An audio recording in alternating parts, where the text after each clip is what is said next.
All right, let's jump right into this explainer and tackle a dynamic that is so frequently misunderstood. We're talking about the intense, beautiful, but honestly often overwhelming reality of loving someone with ADHD. If you're in a neurodiverse relationship, you already know. The daily experience can literally feel like a roller coaster. So today, we're going to trace that journey step by step. We're going from the raw frustration all the way to profound empathy, really uncovering what's actually happening beneath the surface. And it brings up a really heavy question right off the bat. Is life possible alongside ADHD, or are you just a punching bag? It's intense, I know, but we absolutely have to start by validating the raw experience of the non-ADHD partner. Our sources do not shy away from the dark side of this dynamic. They highlight the pure frustration of ruined moments. I mean, think about it. A carefully planned anniversary dinner just completely forgotten, or your peaceful morning routine completely derailed by sudden, inexplicable chaos.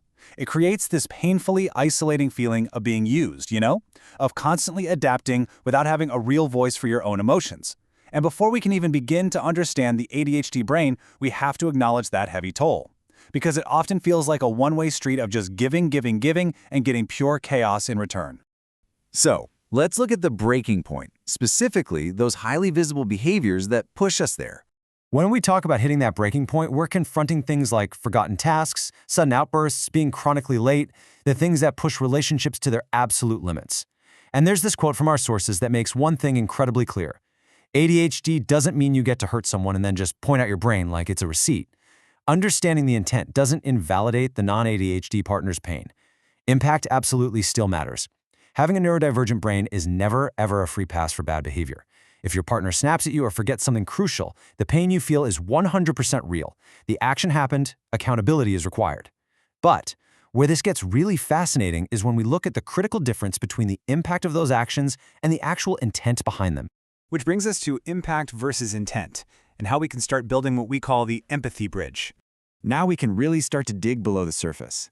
This is where we see the massive disconnect at play. To a partner, a blunt response sounds exactly like someone dodging responsibility or just making excuses. Imagine you ask about a simple household chore that wasn't done, right? And suddenly you get this loud, defensive reaction. What you hear is a refusal to own up to a mistake. But internally, at that exact same millisecond, the ADHD brain is experiencing a sudden, overwhelming storm of panic and immense shame because they realized they dropped the ball again. They literally have 10 racing thoughts bottlenecked behind that one blunt sentence. They aren't trying to fight you. They're desperately trying to show you the invisible part of their struggle that you can't see, even if, let's be honest, it comes out completely wrong. What's truly heartbreaking about this is the fallout. It creates what's described as the tide of being misunderstood. When an ADHD partner feels misunderstood time and time again, their communication style actually shifts. They stop trying to explain themselves softly. Instead, they get defensive and they over-explain. This is often fueled by something called rejection-sensitive dysphoria, or RSD. It's a condition common in ADHD where perceived criticism triggers an intense, almost physical, emotional pain.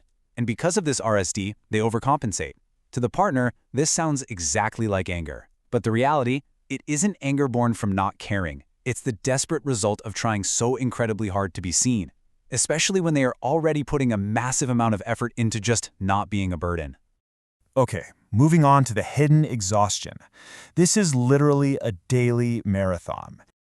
To really get this daily marathon, we have to look at the timeline of a typical day and introduce a totally crucial concept: masking. Masking is the immense, deliberate effort it takes for a neurodivergent person to appear neurotypical in public or at work. So in the morning and throughout the daytime, they're functioning, they're talking, they're doing their jobs like normal.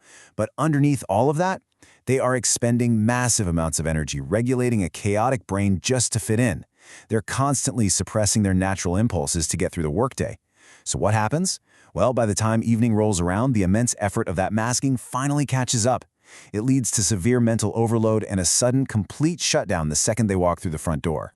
And it is so easy to see your partner completely shut down on the couch and instantly label it as laziness, right? Or carelessness, or just a total lack of effort in the relationship. But that sudden silence isn't a lack of effort. It's sheer, quiet exhaustion. Have you ever wondered why those sharp arguments always seem to happen at like 7 p.m.? It's because the battery used for emotional regulation is completely empty. The sharp reactions you get aren't even about what you just said. They are the buildup from masking and regulating their brain all day long, finally spilling over.